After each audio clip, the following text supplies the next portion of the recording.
Mr. President, thank you very much for doing this. There is a pause, or seems to be a pause, in the war between the United States and Iran. How do you think this will end? How would you like to see it end? We did not start this war, and we do not want this war to continue in any way. From the very beginning, it was the motto of my administration that I always adhere to, and that was fostering the national unity inside the country and also fostering peace and tranquility and friendship with the neighboring countries and with the rest of the world. The American President Donald Trump has said that the United States bombed your enrichment facilities because the government of Iran refused to give up its nuclear program, and that there can be no peace until Iran does give up that nuclear program. Would you be willing to give up the nuclear program in exchange for peace? I would like to tell you what has happened, and it was Netanyahu since 1984 has created this false mentality that Iran seeks a nuclear bomb, and it has insinuated that Iran is trying to develop a nuclear bomb in the past, and it has put it in the minds of every U.S. president since then, and to make them believe that we would like to have a nuclear bomb. But the truth is that we have never been after developing a nuclear bomb, not in the past, not presently, or in the future, because this is wrong, and this is in contrast to the religious decree or the fatwa which has been issued by His Eminence, the Supreme Leader of the Islamic Republic of Iran, that so it is religiously forbidden for us to go after a nuclear bomb. And this was always corroborated thanks to our cooperation with IAEA, because they were always there that to verify this and to substantiate that we have never wanted a nuclear bomb. But unfortunately, this cooperation was disturbed by the unlawful attacks against our nuclear facilities. So you have, according to news reports, withdrawn your cooperation from IAEA, the International Nuclear Regulatory Agency. And so there's, I suppose, no way for the rest of the world to know how much uranium you're enriching and to what extent, to what percentage it's being enriched. And so is there any way to verify, and would you be willing to allow other nations to verify that you are not building nuclear weapons? Mr. Carlson, sir, I would like to draw your attention to the fact that we were right in the middle of holding talks with the United States. And the President of the United States invited us to hold such talks in order to have peace. And we were told during the process of these negotiations and talks that as long as we don't give the permission to Israel, they are not going to attack you. And we were going to have the next round of the talks very soon. But in the middle of it, suddenly Israel torpedoed the negotiating table. We were sitting at the negotiating table when it happened.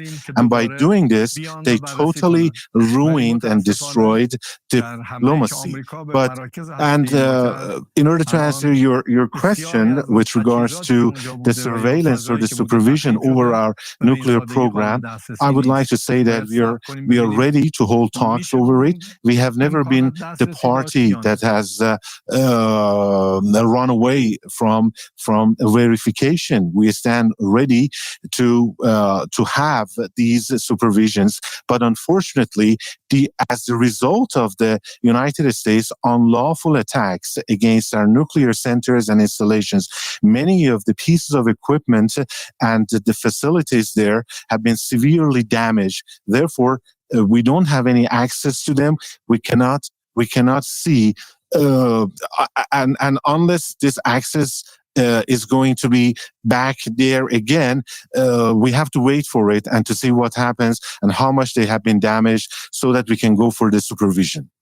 There have been news reports that your government believes that the IAEA was spying on the government of Iran and passing information to Israel. Do you believe that? And if so, do you have evidence that that's true that the world could see? I would like to tell you that we were, somehow pessimistic about the activities of the IAEA, because somehow we realized that Israel could get information from the inspections which were carried out by the IAEA, but it never prevented the IAEA from carrying out their activities inside Iran, and they had full access to supervise and to have surveillance over our nuclear facilities. But there was this lack of trust as the result of the last report by IAEA. The type of the report and the way they prepared the report somehow gave an excuse to the Israeli regime and prepared the ground for their unlawful and unauthorized attack against our nuclear facilities. And even after that, the IAEA failed to condemn these attacks or try to anyway to stop them. And this ran counter to the international law, and this resulted in a widespread lack of trust among the Iranian legislators, and the public opinion here. You've suggested that you were anxious to resolve your conflicts with the United States through diplomacy, and that was derailed by war. Would you be willing to restart diplomacy? And could you tell us in general but precise terms the kind of deal you would be willing to accept? You see, I am of the belief that we could very much easily resolve our differences and conflicts with the United States through dialogue and talks. And, the international law could serve as the framework or the basis for a deal in which the rights of all nations, Iranian nation, would be respected. But unfortunately, it was Netanyahu that destroyed these diplomacy and these diplomatic efforts. We have always, we never wanted anything beyond the respect for our rights, rightful rights, enshrined in international law. But as I said, it was Netanyahu that brought unrest to our region and is fomenting unrest and tensions in the region. As I have always said, we have always been after peace. It has been my motto. It has been my belief. It has been my heartfelt opinion that we need to live in peace and harmony during this short and limited time granted to us by God Almighty, to live in peace and tranquility with everybody. And everybody in the world should live like that. But I would also like, on the other hand, to reiterate that our people are capable enough to defend themselves in self-defense during any kind of attack. And I believe that the United States president can very well guide the region and the world to peace and tranquility, or, on the other hand, to lead it to forever wars. Do you have plans to re-enter negotiations with the United States, with Envoy Steve Witkoff or anyone else? And if not, what do you think will happen? ما مشکلی برای مذاکره نداریم. We see no problem in re-entering the negotiations. But before that, I have to remind you that because of the atrocities by the Zionist regime, by Israel, not just against my country, but in the whole region, we are now facing a crisis. The people are facing a crisis that we need to put it behind ourselves. Our commanders were off duty. They were spending the night at their homes with their families, but they were killed. And this is considered a war crime according to the international law, because they were off duty, as I said, or our scientists were also killed and assassinated along with their families and their wives and their children. They were also killed. Pregnant women, children, they were killed in the atrocities, in the attacks of the Israeli regime. Just because they wanted to kill one single person, they had to demolish and destroy a whole building. And as a result of this, a lot of innocent people were killed. A lot of people were killed.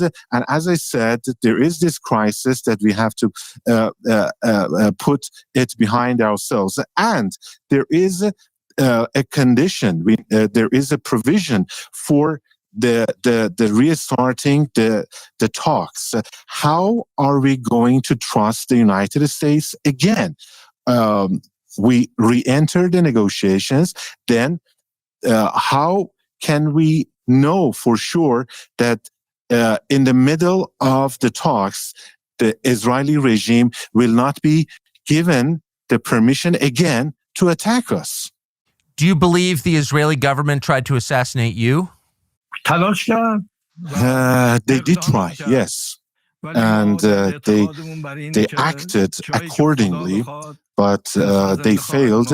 And as a true believer, I believe that it is in the hands of the God Almighty to determine when a person will die or will not die.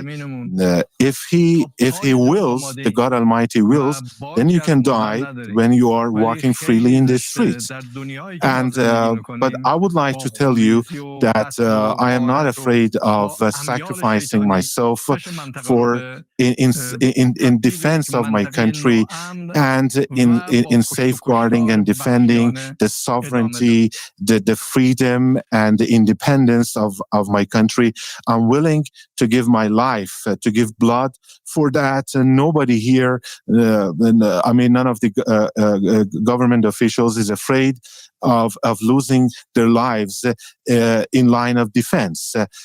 But will it bring security to the region? I mean, bloodshed, more bloodshed, assassination, killing others. Will it bring peace and tranquility and stability to the region? With respect, can you tell us how you know that you were an assassination target? A week and a half ago, I don't believe I've seen that confirmed anywhere. How are you certain they tried to kill you?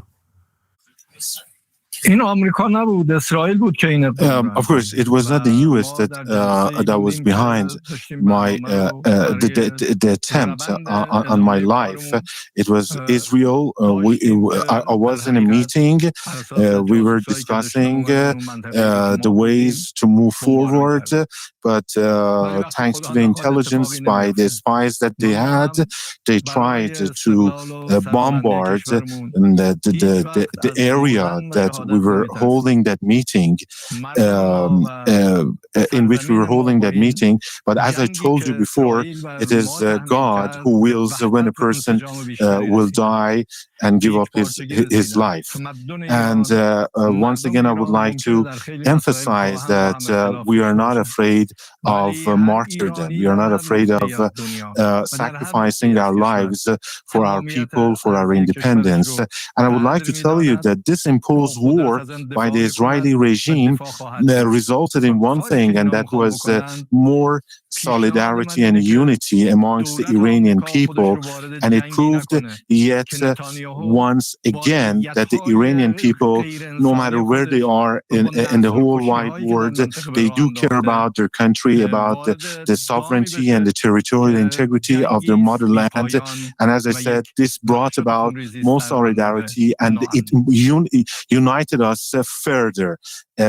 Thanks to this act of aggression by the Israeli regime. My proposal is that the U.S. administration should refrain from getting involved in a war that is not its war, that is not America's war. It is Netanyahu's war that is having its devilish machinations for the whole region. It has its own agenda. He has his own agenda, Netanyahu, I mean, inhuman agenda, and that is having forever wars that go on and on and on. And this is my proposal to the United States, not to be fooled by Netanyahu, not to be dragged into this kind of war. Many Americans are afraid of Iran. You say you're not afraid, but Americans are afraid of Iran. And they believe that Iran would like to strike the United States with a nuclear weapon. They see video of Iranians saying death to America, describing our country as the great Satan. What is your opinion of that? Should we be afraid of Iran?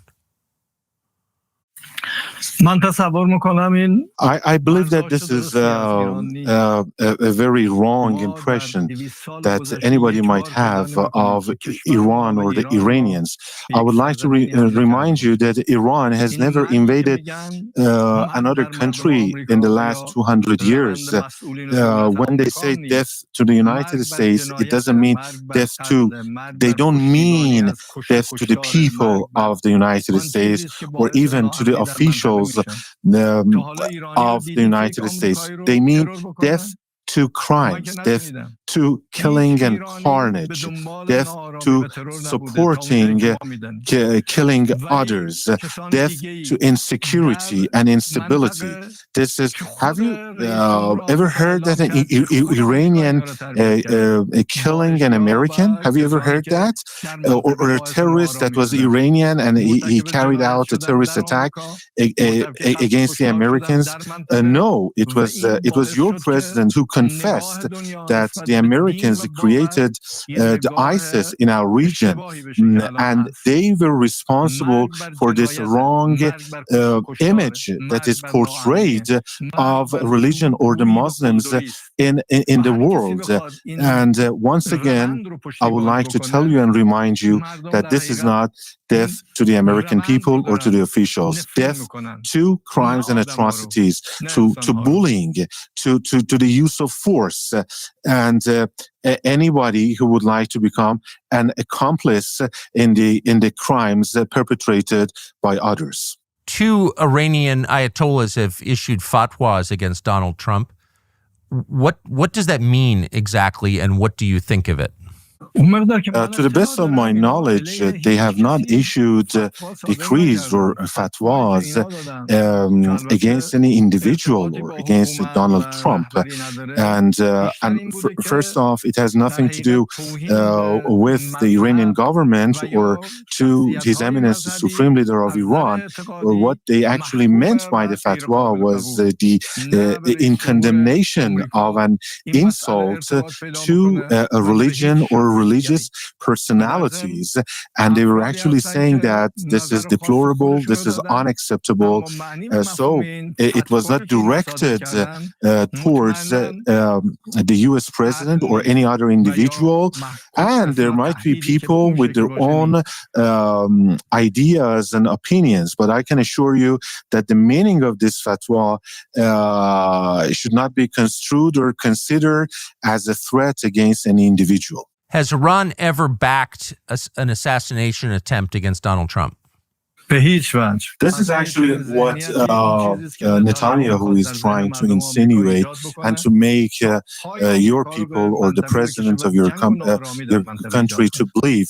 But this is wrong because Netanyahu, as I said, has its own agenda. It wants to drag the U.S. into forever wars, as I said, and to bring more insecurity, instability, and unrest to the whole region.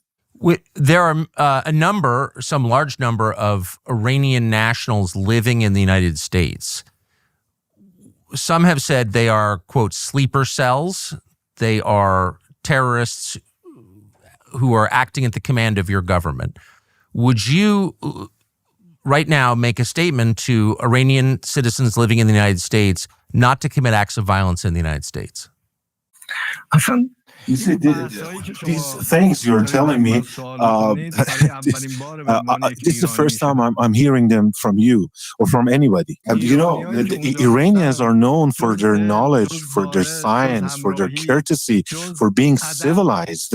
Have you seen otherwise from them, any other kind of behavior from them or any violent behavior? Has anybody ever seen anything from them? Yeah, as I said, this is what Israel is trying to put into your minds. They are propagating that Iranians might be capable of doing such a thing, but this is totally untrue because by nature Iranians are pro peace and tranquility, and they're trying to actually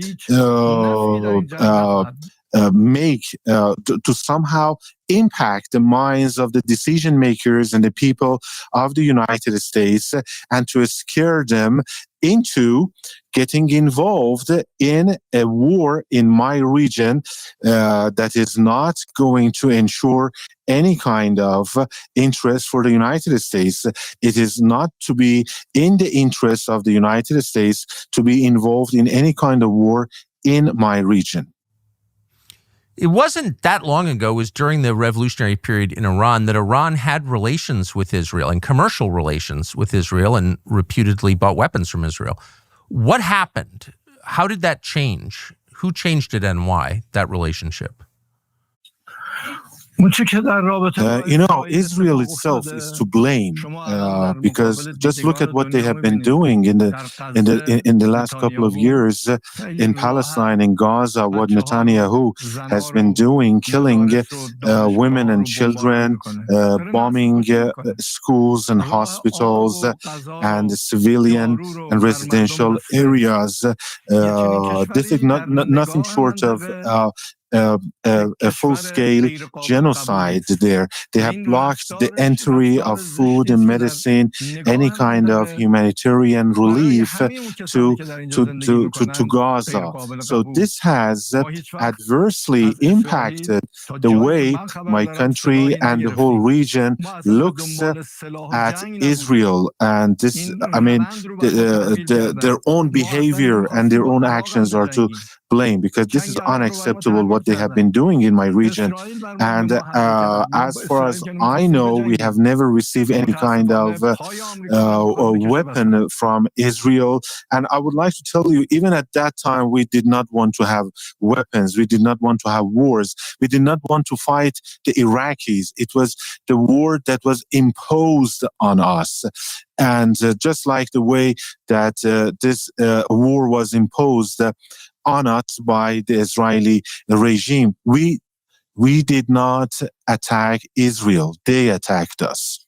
Can you imagine at the end of the diplomatic exchange with the United States, a world in which American companies invest again in Iran, sanctions are lifted, there is peace in the region? Is that your goal? And do you think it's possible?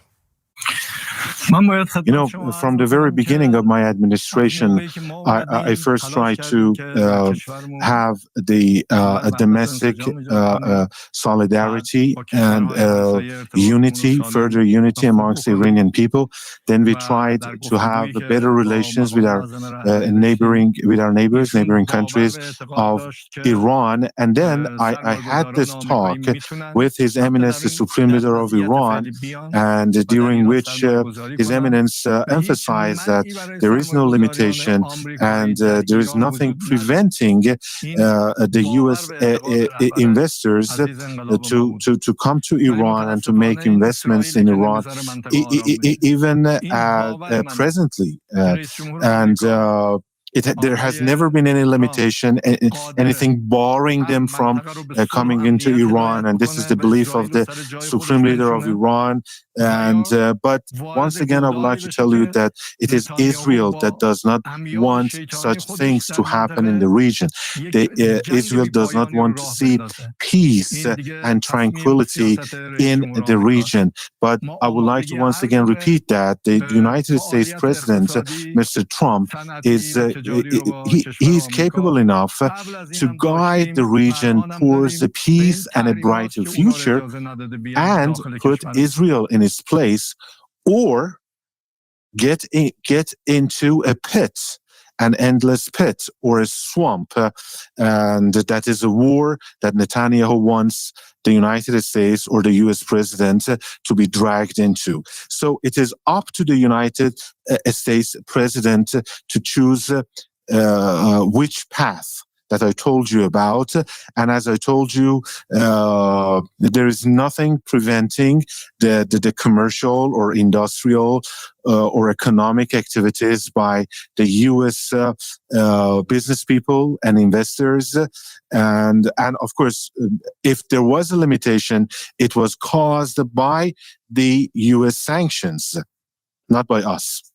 Mr. President, my final question: if we wind up in a broader war, could you expect assistance from Russia and China, military and economic assistance from your allies, Russia and China? We have always put our trust in God, and in God we trust. And we are capable enough to defend ourselves and to stand on our own 2 feet and to defend our country, our territorial integrity to the last drop of our blood. As I have said again and again, we don't want wars. We don't want to develop a nuclear weapon, and this false image, this wrong mentality created in the minds of the U.S. Decision makers and officials is because of the devilish machinations instigated by Netanyahu and the Israeli regime and its policies based on warmongering. And the U.S. president should know that another war will only spread more instability in the Middle East, and it is not going to be in the interest or in favor of the U.S. president or the U.S. government to move in that or towards that direction. They instead need to choose peace and tranquility, which is something that I am and my government and my country are after.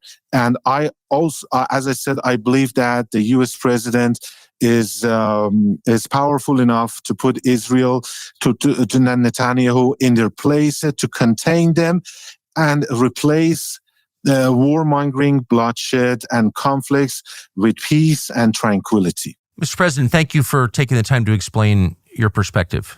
I appreciate it. Thank you very much for providing me with an opportunity to tell you about what is going on in my mind and in my heart. And I hope that peace and tranquility will prevail, not just for the people of the United States, for the U.S. officials, but for the whole world, and especially the people of my region. And thank you again.